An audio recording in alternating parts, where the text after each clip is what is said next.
Well, I'm here with Emil Sutovsky. Emil, hi. Hi, Sagar. Emil, today we are going to do Who Wants to Be a Millionaire in Chess. Difficult one, yeah. 15 questions to you. It's a chess quiz.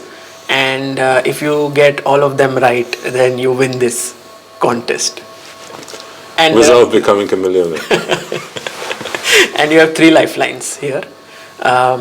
Because there are no options in the question, so the 2 lifelines are that you can call a friend, and 1 lifeline is that you can be wrong in one of the questions. You can move ahead even if, but this lifeline won't work on the last question. So the last one I have to last to do one myself. you have to get it right, otherwise you lose. Right. Okay, so should we begin? Yes. All right. So the first question is quite an easy one. What is that a queen can't do, which all other pieces can do on a chessboard? I didn't get it. Queen can do something? What is it that a queen can't do? Can't. Can't do, which all other pieces can. You think it's an easy one? Yeah, this is a well-known one. No, it's probably is to make a discover check. Perfect. Okay, I didn't know that. You didn't know No, this? no. Oh, so you found it right. I just now. was thinking it's very strong, so it should be something that strong piece should not. So the queen cannot give a discovered check. So the first question was for $100. You got it right. Okay, at least not rupees. The second one is for $200 now. Who became India's first IM? Well, I don't know exactly, but I would be surprised if it would not be Aaron. So I would go with Aaron. Correct. So that's correct. That's $200 for you. Let's move to the third question. It's for $300. You're doing amazingly well. Who won the Women's World Rapid Championship in 2019? That's difficult. 2019. It was. I believe you were there. So I was there. It was in Moscow. Rapid Championship, right? So Rapid Championship was contested in the final. They shared first and second place, and then they played the match. I think Konero won against the Chinese player. Fantastic. Konero Humphrey is the right answer. So you won 300. Okay. Fourth question is for 500. When was the last time before 2023 that both men and women world chess champion were from the same country? The classical world champions. That's a difficult one because you know what is classical world champion is a bit. Because I remember the time with Topalov and Stefanova were both world champions and they were both Bulgarian. So if that's an answer, Topalov is being debated if he's considered according to classical chess line, but this I remember, yes. Yes, 2006, both of them, correct answer. So we consider them as world champions. So yes, fantastic. Okay, fifth one. After losing the final game, and this one is for $1,000. After losing the final game, this legend called his mother and quipped, "Mother, I have become the youngest ex-world champion." Who was he and to whom he lost and which year? Well, that's easier one also it is, but it's more of a general knowledge. So I'm not sure he was calling his mother, it's Mikhail Tal. Yes. By losing the match, the second match to Mikhail Botvinnik. Is the year 1961. Fantastic. Well, you have reached 5 questions. You can, there's this part where you can withdraw from the. So if you would like to. Well, at least I avoided being eliminated at the early stage, so that's yes. We move to the 6th one. This is slightly tricky, but let's see if you can get it. What was Peter Swidler's handle when he played online on ICC? I know because I also played online ICC that coincided with my playing career. So you know it. So it was after Sachin Tendulkar. Of course I know it. So it was just Tendulkar, and we were obviously wondering when seeing it the first time why Tendulkar, but then it became evident it's Peter, who is a great fan of cricket. Brilliant, that's correct. Sixth question in the bag. That means you are now moved on to $2,000 already. Next one is for 4,000.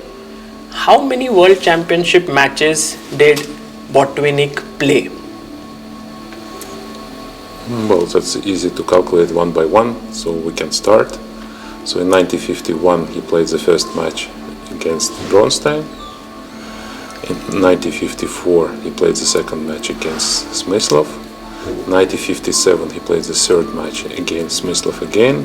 58 Smyslov again, it's already 4. 60 versus Stahl is 5. 61 versus Stahl is 6. And Petrosian 63. So it's makes 7. 7. At least, I named all of them. Yes. Unless I just miss. So you're not counting the 48 one? It's not a World Championship match. It's a match tournament. Yeah. Right. So 7 matches, yes, and perfect. 1 match tournament. That is absolutely correct. You get 7th one also right. We move to the 8th question now for $8,000. Name the World Championship matches which the champion which the champion lost without winning a single game. The champion has lost but has not won a single game. Oh, that's a very difficult one. Okay, the first one.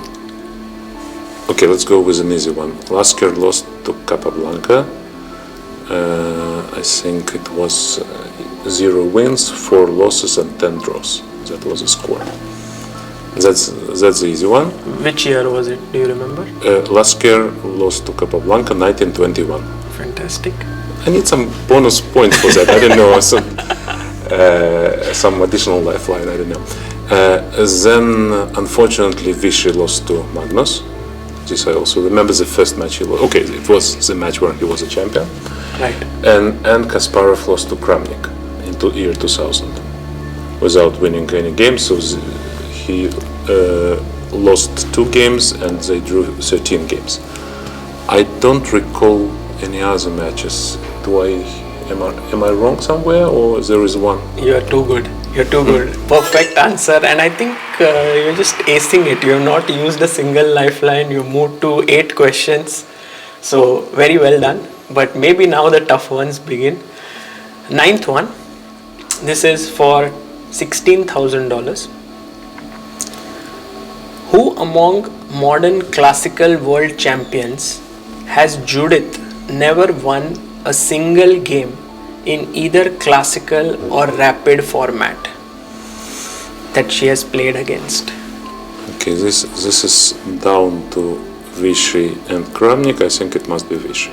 No, Vichy Karakan in Vaikanze 1 game she won, so it's Kramnik. Yes. You were almost yes, there. Yes. So I can recall all her wins. She won against Kasparov in 2002 in the match Rest of the World against Russia. She won against Magnus, I think, a couple of times. The last one being in Madrid Park during the candidates. Although maybe that's not counted. And only 1 game against Vichy. Vichy has tremendous score against Judith, but 1 game she won. I think it was Karakan. A sharp game. I think in Vike maybe. Yeah. But I think she has beaten Vichy more than once. More than once, yeah, maybe. And Kramnik has a tremendous score. I would say at least plus 10. Okay, you are right. Okay, now 10th question. This is for $32,000. Name the 4 players to have won against both Fischer and Capablanca. I knew this one. It's an old one, but now I would need to recover all the names. So Fischer and Capablanca. So Fischer and Capablanca. So Reshevsky notably won against Fischer several games, and they played a match which was never finished. They made a draw, and there were several wins for Reshevsky. But also he beat very nice game against Capablanca. I might be wrong, but if I'm not mistaken, it was Margit 1935, I think, something like that. Second player to beat Fischer, okay, probably Eive. That was a I think, okay, against Capablanca there were a couple of games, but against Fischer it was a game which was not very official. Uwe visited like New York Chess Club or something and played very young Fischer. Fischer was even upset that the game was published subsequently, but it was something like that. That's two. Somebody should be from the very, very top, and somebody should be very unknown. From the very top against Fischer and Capablanca. Paul Keres. Absolutely. Paul Keres won many games against Fischer, but I think all of them in the first tournament they played, it was candidates 59.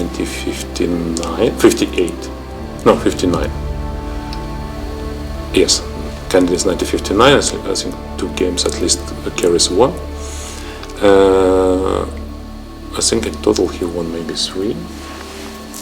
Not sure. And against Capablanca, Keres won on a couple of occasions. I think the score of Keres Capablanca is +2, -2, and several draws. And the fourth one was tricky. Yeah, it was Erich Eliskazes. You know it? Yes. Erich Eliskazes, I can even describe you the games because it was a very interesting bishop ending,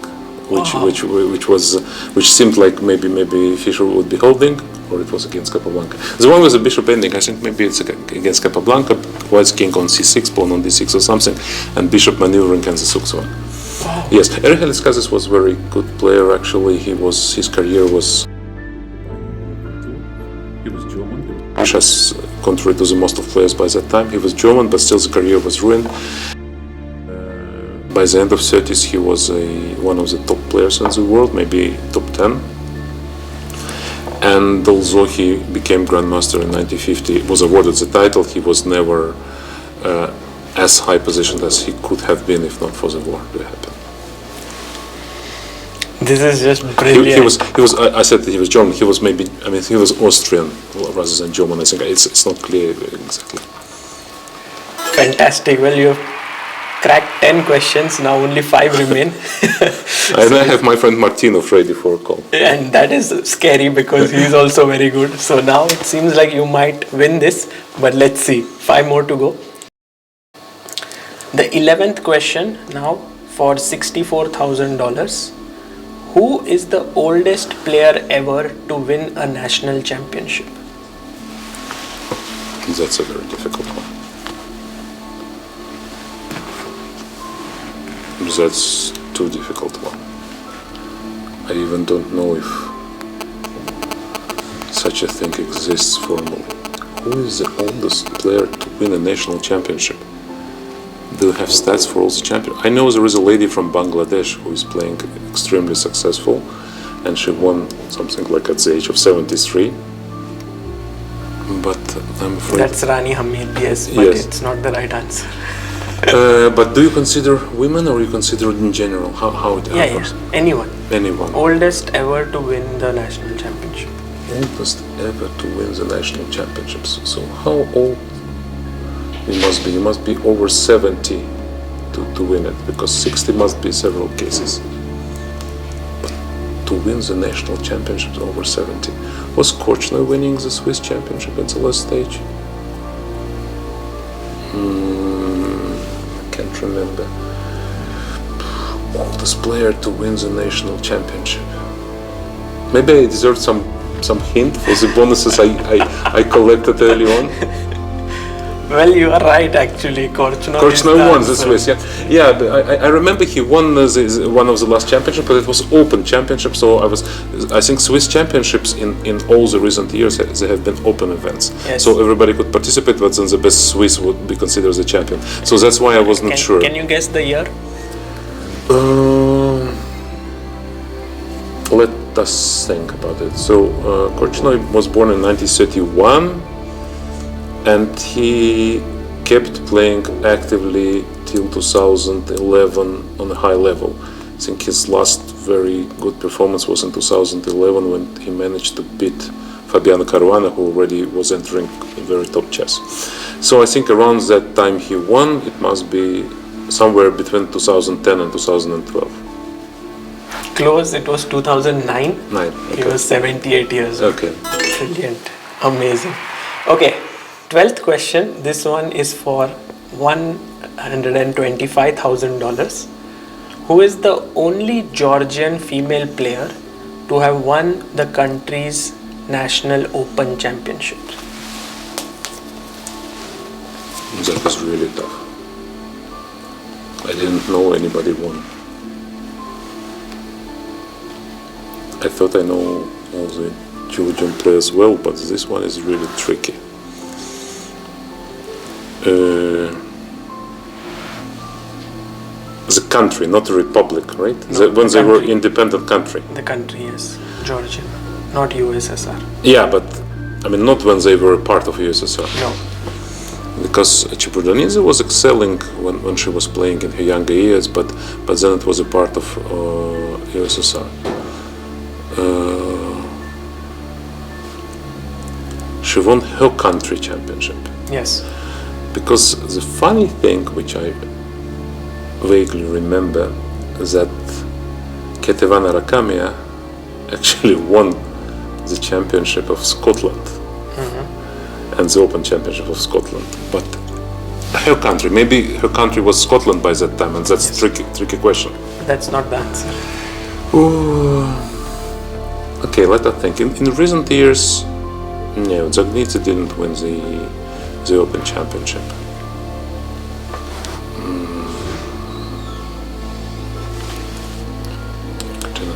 Maybe you can use your lifeline. You can call, or you can say, you can give a wrong answer. No, I don't want. I know a lot about Georgian chess. It would be especially upsetting to not deliver on the Georgian question. Okay, so Georgia as an independent country, since 1990. By that time, okay, the top players were Chiburdonidze, Ioseliani. Alexandria already quit. Kaprindashvili was not a champion by that time, so it's out of question. Then the younger generation, which was Arakamia, by that time she was playing for Georgia. Did she win Georgian championship? No, I don't remember this one. Then there was rather big break because the next top Georgian player is Zagnidze. Kutanashvili. What am I missing? I mean, it's very strange. Very strange. Let me think. Rabidze, Batsashvili.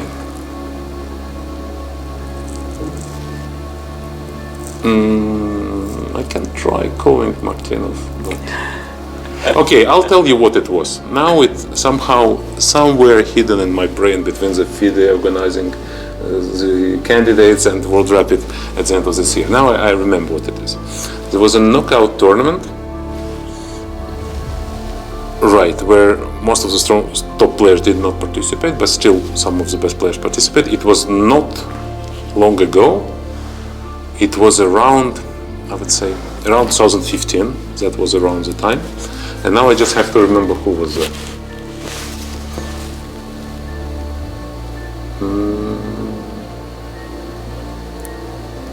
I think you are very keen to win this without using lifeline. Yes, but I just can't be sure. Was it Batsashvili? No. Batsashvili.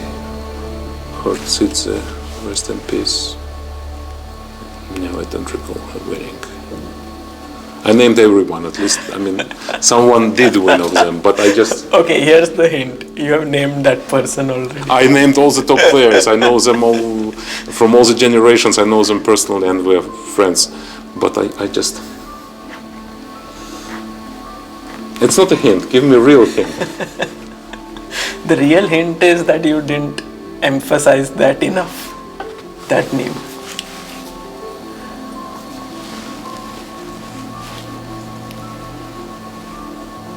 Batsashvili, Hortsitze. Zagnidze, no. Okay, I give a call to Martin. At least it would add some action to the show. Let's do it. How long he has to reply? He has 30 seconds.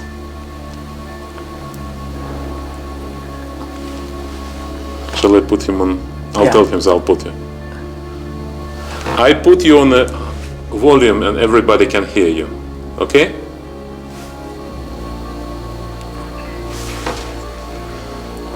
So your time starts The time starts now. 30 seconds. Okay. When you sorry, little problem. When you start. Yeah, okay, I start now. The Georgian player, lady, who won Georgian National Championship, Open Championship, but the lady.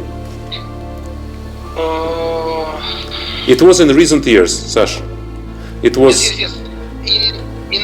In my first idea, it should be Batsashvili. Give me a few. Batsashvili, Zagnidze, Hurtsidze, no, I don't think so. I think Batsashvili was the right one, but maybe Zagnidze, I don't know. Batsashvili, I think it was a knockout tournament and she won, but I can't remember exactly. Time is, give me a final answer.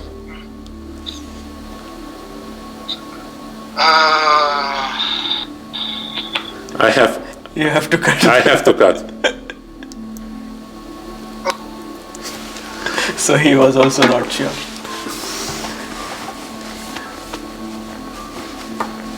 Okay, what would it be? I'm sorry for towards my Georgian friends. I know a lot about the story, from your famous coaches to the ladies, everyone. But this one I didn't know. I'd go with Batsashvili. Well, you gave this wrong answer, so you use your second lifeline, which means it's correct. You can move ahead. The answer is Nino Khurtsidze in 1998. 98. Yes. Wow. So long ago. Right. That's shocking. I was throughout. So now it gets interesting because you have 3 questions and 1 lifeline. So the 13th question. And 1998. And Yes. you want me to remember it? Yeah, okay. But you were close. You named her. This one is for $2,500. Which city has hosted the World Junior Championships the most number of times? My flying doesn't help me here. Which city hosted the World Junior like under 20? Yes. It's almost unfair to ask such a question. Why? World Junior.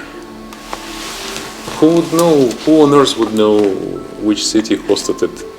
You are the only one who can get it. No, but I don't know. In recent years, these were in different places each time.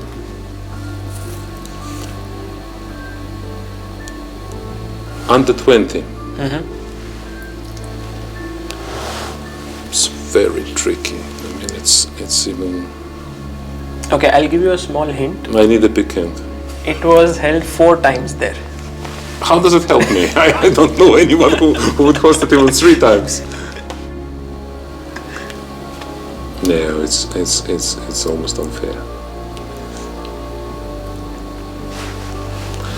At the beginning, I know several events were held in South America, so let's say Buenos Aires would be a good choice. They didn't have it in USA, almost never, or at all. Germany was a home for several. No, but this one is too difficult. I mean, it's like. I mean, I even don't have hope in Martinov. I don't know who can I call for that. Some organizer, maybe you can call. Would junior? I mean, if you would ask for classical matches, World Championship, I would know. But then you would know it, yes. Yes, but World Junior. Because it's almost you're coming to the finish line, right? So Yes, but it's only question number 12. no, this 13. 13. Yes, and So- now only 2 more left. You know, and who wants to be millionaires? They have at least some answers, and I would say, okay, clearly not Moscow because they didn't have it, and no, but Under 20. I played it myself and I won, but it was in Colombia, in Medellin, and it was the only time when it was there.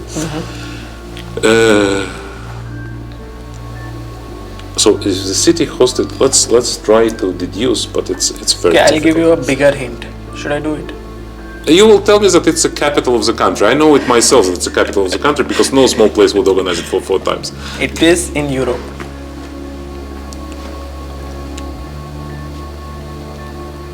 European country.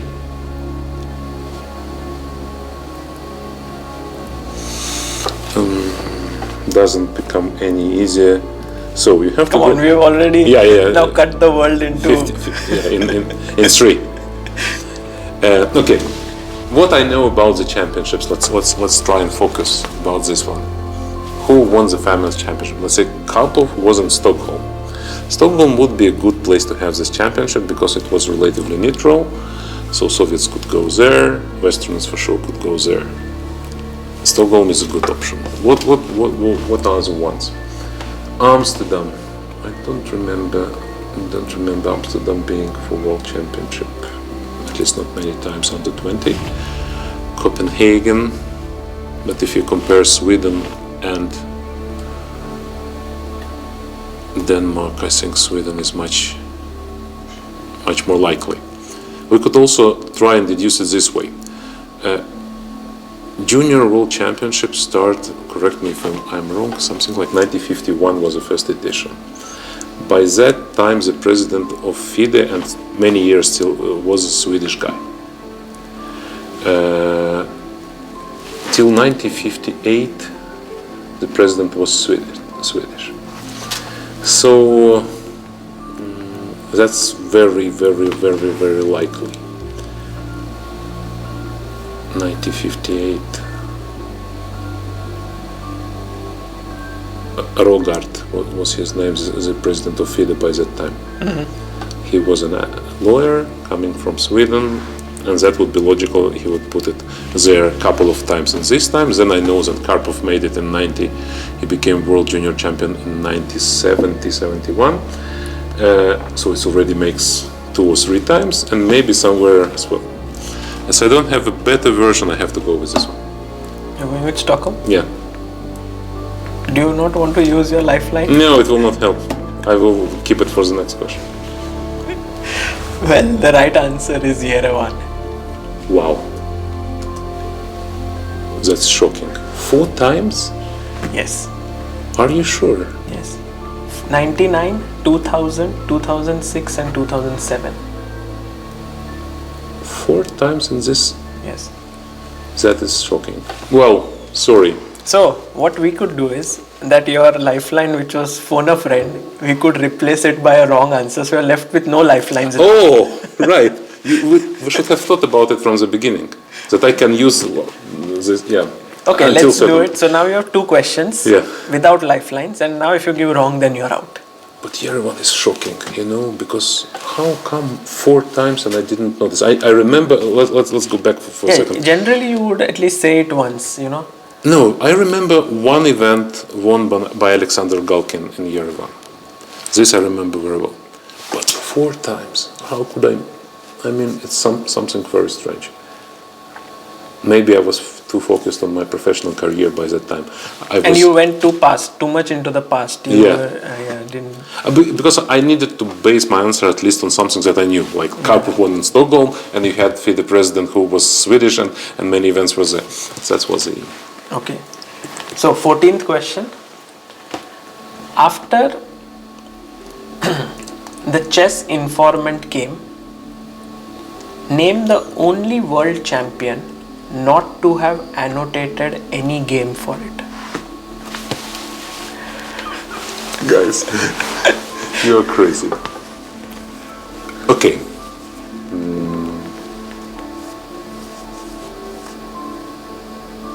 I'm not sure I understand the question. Let's say he was alive by that time, or what? No, he was alive. Yes, but he played. He never annotated any game for it. Every world champion, since the informant came who was alive, has annotated 1 or more games for it. But this world champion never did it. Who was he? Okay, I think I know. The informant came and it was a revolution. I would hate to be wrong, at the end of 60s, 1966 maybe. Anyways, it came with a system with these indexes A, B, C, D that now is forgotten with the computers. And of course many players were contributors. Of course, let's say Kasparov and Karpov, they probably were two most active contributors because 1980s is a golden age of informant. The tempting answer would be to say Carlson, but the right answer would be to say Bobby Fischer, because Bobby Fischer never did this work and somebody would comment on his game. Well, you are very close. The answer is Boris Spassky. Not true. Yes. How come? He never annotated. Yeah, I should have thought about Spassky. He was lazy and didn't annotate his game as well. But Fischer did comment for 72 match? I think so. Fischer has done it. So the answer is Boris Spassky. But you get the last question anyway. Okay. To solve it. And it's very interesting because you mentioned Fischer.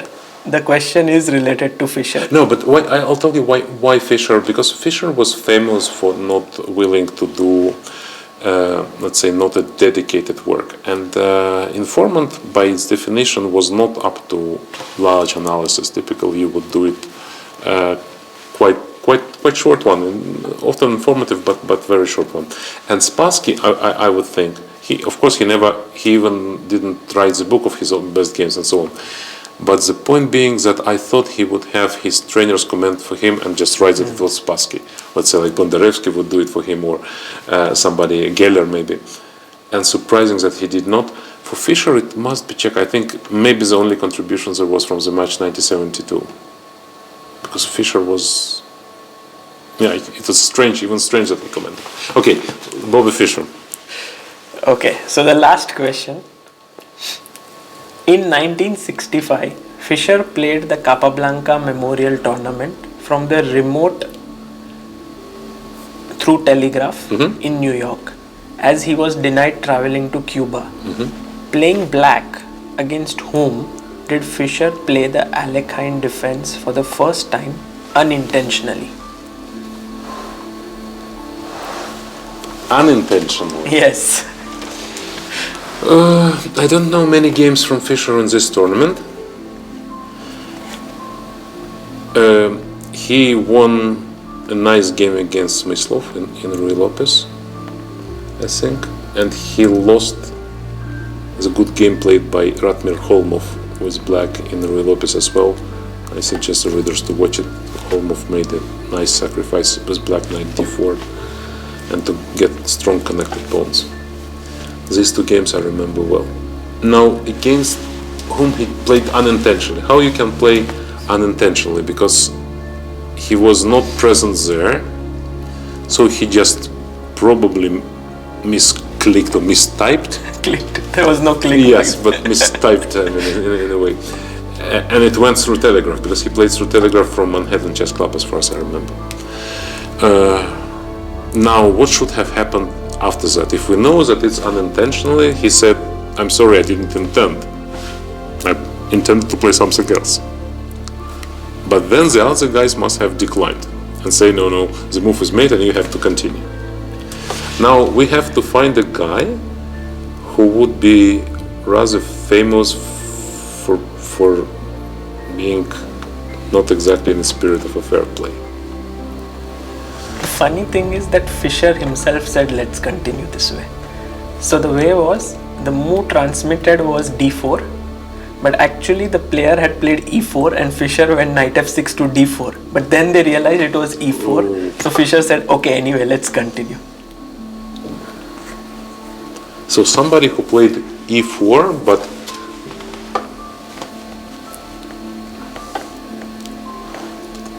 and then we need to start thinking who were the players there. And it's very difficult.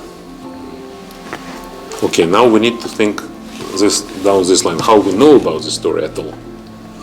It is not described all over the place. Who could be? Donner could have describing it in his book.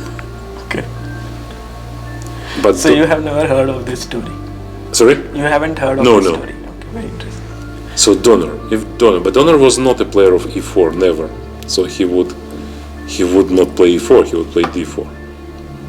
But he could describe it. Who else was in this tournament? It was not very strong. It was 7 or 8 very top players, and then about 10 players of average strength.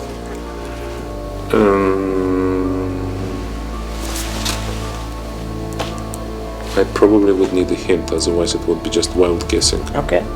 His name started from C.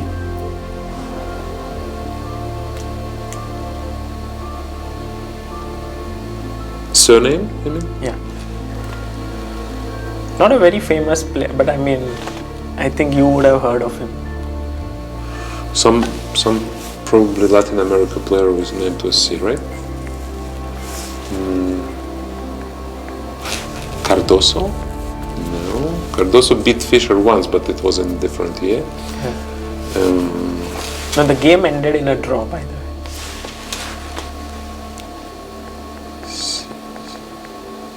Oh, I know who it had been. Was it? No, too early for Chocoltia.